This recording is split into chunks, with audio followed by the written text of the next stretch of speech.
and the drywall is drooping after a storm, or your home just needs some enhancements, from damage repairs to new construction, Damage Control Services is here to help.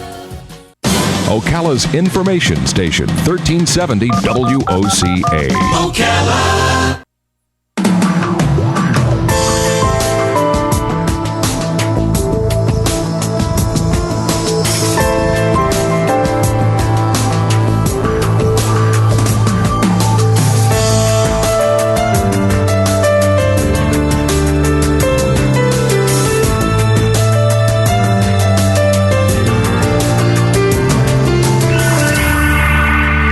All right, 25 minutes before 10 o'clock. Thank you for tuning in. I was watching, what was I watching? Oh, we were talking to Dean Kuntz the other day. Not to drop a name, but I have a reason for mentioning Dean. He was a guest on the show, and of course, everybody knows him as a very accomplished author.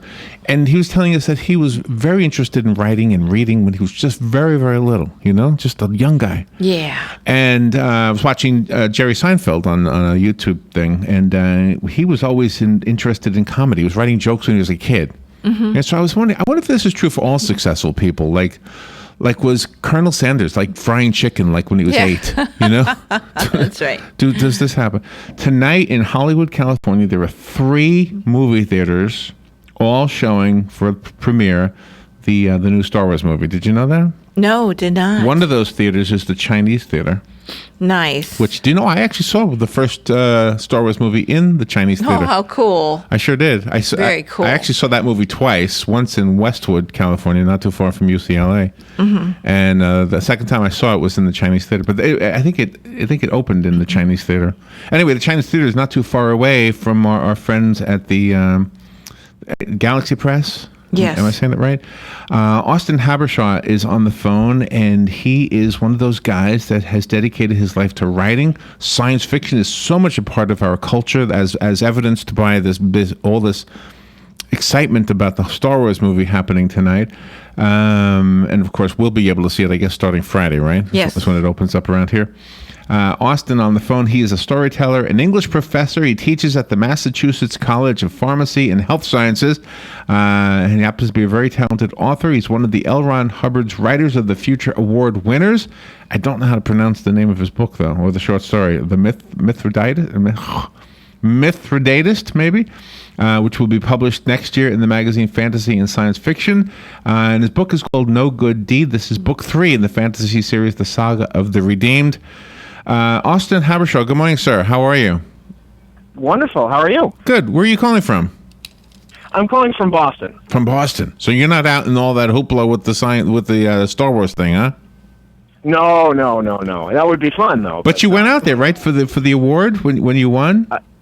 I did, yeah. So when you win the Writers of the Future contest, they fly you and all the other winners out. So there's 12 winners a year, and they fly you out there and they do a week-long workshop with a bunch of professional authors, big names in the field, and you spend a week right on Hollywood Boulevard. It's great. That is very cool. Did you get to the Chinese theater when you were out there?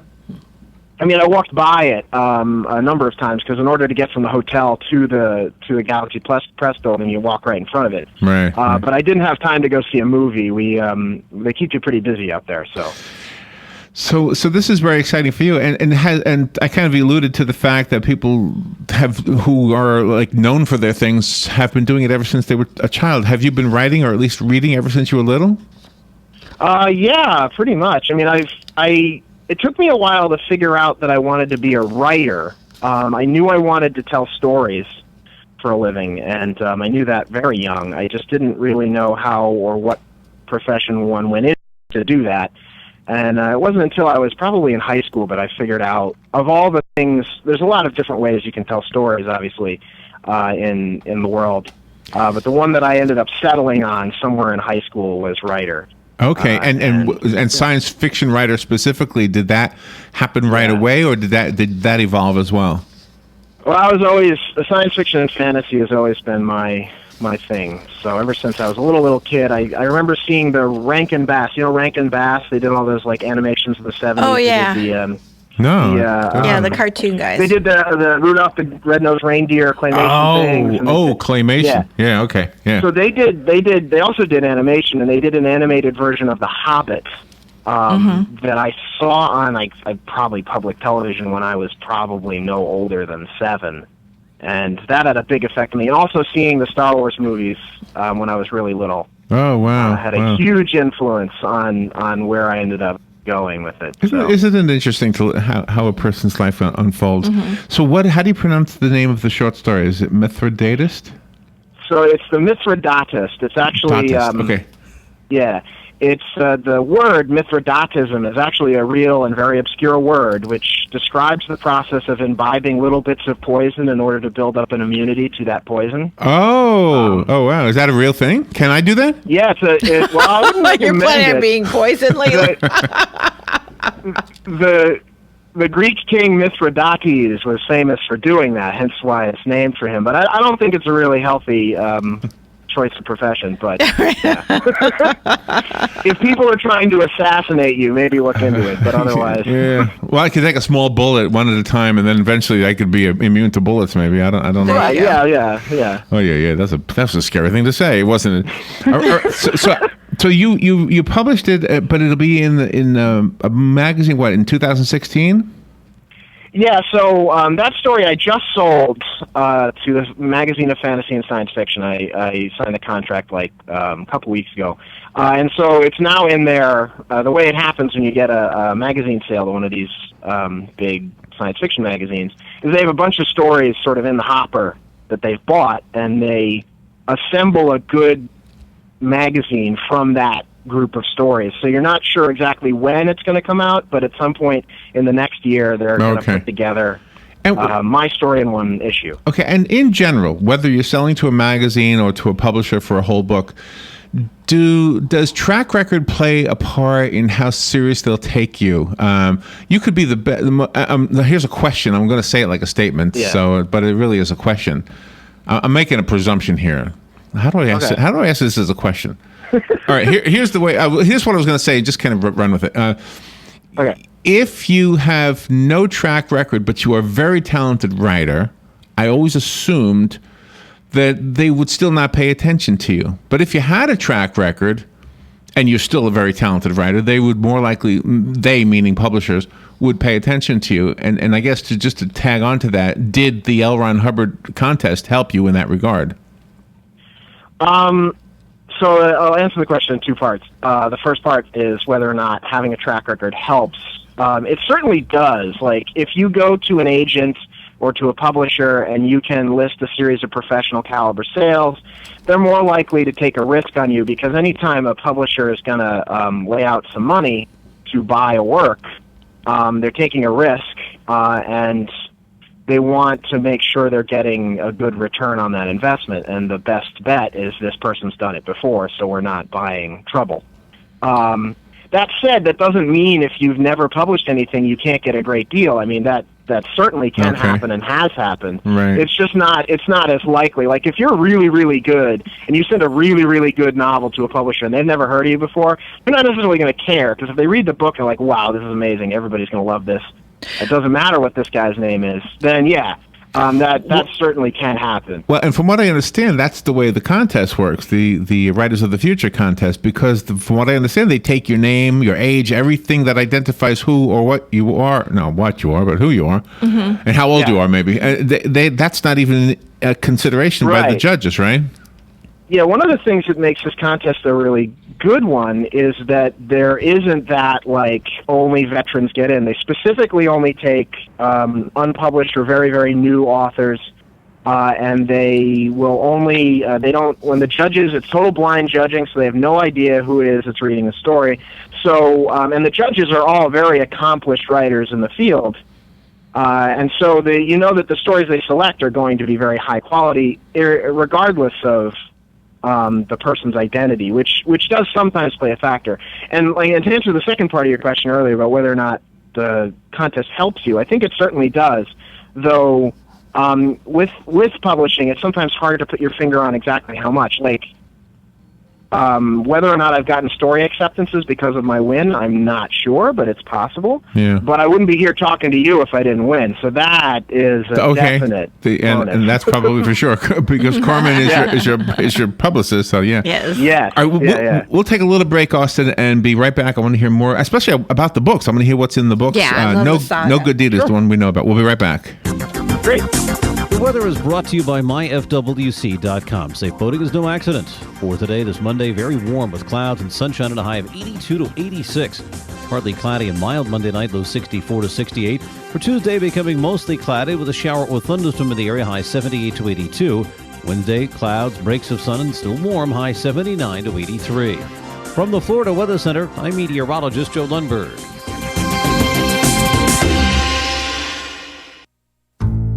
Central Florida Eye Institute is the area's leader in laser vision correction. From high-definition refraction surgery and LASIK vision correction to custom cataract, glaucoma, and diabetic treatment, you can count on Dr. Crowley and his effective, friendly staff to provide you with the quality care you deserve. Call 352-237-8400 for an appointment or more information. That number again is 352-237-8400. Looking forward to service your vision needs. Hi, I'm Leah Caruso with Strive Rehabilitation, inviting you to join me Thursday at 11 a.m. for Health Matters. Ocala Health and Strive have teamed up to bring you the latest information on good health services available to you right here at home. This vital information will help you make informed decisions about your health. So don't forget to join me here at 11 a.m. Thursday. It's news you can use from Ocala Health, Strive, and your friends here at WOCA. Hi, I'm Seth with AA Lock, Dock, and Security. Have you ever thought about the locks or security on your house or business? Have you ever wondered why the keys to your new car cost so much? Well, at AA Lock, Dock, and Security, we can help with securing your valuables. We can even replace those expensive transponder keys. We can give you the knowledge that no one else will. Call AA Lock, Dock, and Security at 867-1965. That's 867-1965. Your weekends are getting a little retooled. Swear to God, not making a joke. Check this out. New shows? Check. We are Force. Some new talent? Check. Let's welcome the guys. Let's get it going. Arnie Spanier. Unbelievable. TJ Reeves. This is what you get. Your weekends are on fire. Because that's how exotic it is. We are Force. One of the most common questions those nearing retirement are asking, will I outlive my money? Retirement questions like these and many more will be answered every Saturday morning at 9 a.m. on Planning for a Better and Safer Retirement with hosts Francois and Julian Pozenet. Francois and Julian will help you put your retirement puzzle together. Catch Planning for a Better and Safer Retirement Saturdays at 9 a.m. on Ocala's News Talk, The Source 96.3 FM and 1370 AM. 12 minutes. Or 10 o'clock. Wow, the morning's going fast, isn't it? Yeah. Auston Habershaw is on the phone up in Boston, where I bet it's freezing cold. And he's an accomplished author. He's got at least 3 books that I know of, right? No Good Deed is book number 3 in the fantasy series, The Saga of the Redeemed. And he's also the recipient of an award from the L. Ron Hubbard Writers of the Future Award Series. They have a book out as well called Volume 31. L. Ron Hubbard Presents Writers of the Future, Volume 31. And you can go to writersofthefuture.com to read more about that. Or if you're a writer, a science fiction and fantasy writer, or an illustrator, as a matter of fact, yes. You can find information there about the contest that we have spoken about. Auston, thank you for waiting through the break. Is it cold in Boston? For December, it's actually rather warm. It's about 48 degrees and rainy, which for us is quite temperate for this time of year. See, and we're in Florida. It's 7. It's going to be 37 here on Saturday. So right. The world is the whole world is equal. Whatever. so that's our talk about the weather. So let me ask you this: you say science fiction and fantasy. Do you ever? Are those lines blurred? Is it hard for you to say this is more fantasy than science fiction, or how do you like time travel? Is time travel a taboo subject, by the way, for writers? No. It's very, very hard. So it's not something you undertake lightly, but it is not taboo. No. But that would be considered fantasy, right? Not science fiction? It depends. So the difference there, you're right. The lines do get very blurred, but there are sort of it's sort of like a continuum, right? So you have really, really hard science fiction, like say The Martian, right? Which is scientifically plausible. Most of the stuff in that film, in that book, is stuff that we can do, or we will, or should be able to do very soon, et cetera, et cetera. Clearly science. And then you got stuff like Lord of the Rings, which is complete fantasy. There's no doubt at all. It's not on Earth. It's a secondary world, et cetera, et cetera. But then there's this continuum, and there's space in the middle where it kind of gets a little blurred. Now, time travel can be very much science fiction because they'll use technology and science to do it, like H.G. Wells' The Time Machine, or even Back to the Future is technically scientific, even though it's totally nonsense science. And then you've got like Terry Pratchett, who, I don't know if you know Terry Pratchett, great British fantasy author. He does time travel in at least one of his books, and it's a very fantasy world, and it's done through magic. So it really sort of depends how it's done, and so on. So yeah. Well, I really enjoy the way that you have your reluctant hero in your Saga of the Redeemed. I mean, I thought that was just so apropos. The Tivian, he's a bad guy, but he's trying to be turned into a good guy, and then all of a sudden he's, he's not trying. Someone's thinking to be the bad guy again because for some reason he can't, and it's just very refreshing to hear your spin. Thank you. Yeah, the main character of my books in the Saga of the Redeemed is a real bad person. He's very selfish, narcissistic, vain, petty, and he's a criminal, and he's very pleased with his criminal life, and he gets betrayed at the beginning of the first book by his longtime partner, and left for dead in the freezing river like you do. And, right, like you do. Yeah, as is standard. And when he is rescued, his rescuer puts a magic ring on his finger that won't let him do bad things. And this so of course he's still a bad person. He wants revenge, but he has to figure out how to get it without being bad, which is very upsetting for him. It's I really do. I am drawn to the anti-hero. I find myself writing about anti-heroes a lot, and the character is in some ways based off of James Bond. Mm-hmm. In that, James Bond's a real SOB. Like he's an unpleasant person, but we like him anyway. Right? He's so cool that when he does things that, like, if anyone else did it, we'd be like, what a jerk. We still think it's like, oh yeah, that was cool. And Tivian's that guy, except I put him in a magical fantasy world instead of. Where does the name come from, Tivian? How did that name come to you? That's naming is poetry. Ultimately, you got to hear what it sounds like, and you got to say, like, does that sound like a hero? Is he a naive character? Is he what? Sorry. Is he a naive character?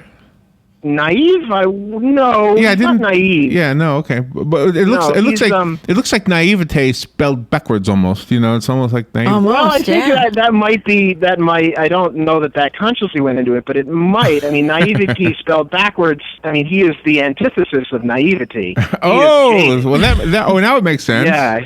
He's jaded and bitter. He thinks the world is full of losers and jerks and dumbasses. Fools. Yeah. Fools. You might be right. Myself. You might be right. I'm from Boston. It just slips out. He's